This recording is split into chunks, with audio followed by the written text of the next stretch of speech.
In this video, I am going to show you how to install Cloudstream on your Firestick.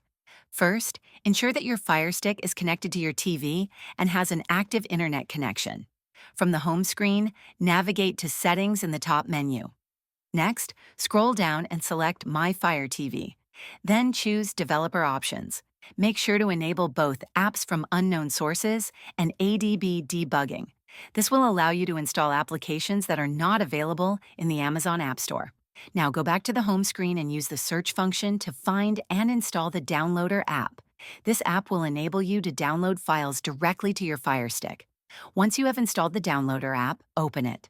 In the URL field, enter the official download link for the Cloudstream APK. You can usually find this link on the official Cloudstream website or trusted sources. Click Go to start the download. After the download is complete, the installation prompt will appear. Click Install to begin the installation process for Cloudstream. Once the installation is finished, you can choose to delete the APK file to free up space on your device. Finally, return to the home screen, and you should see Cloudstream in your apps list. Launch the app, and you can start exploring your favorite content.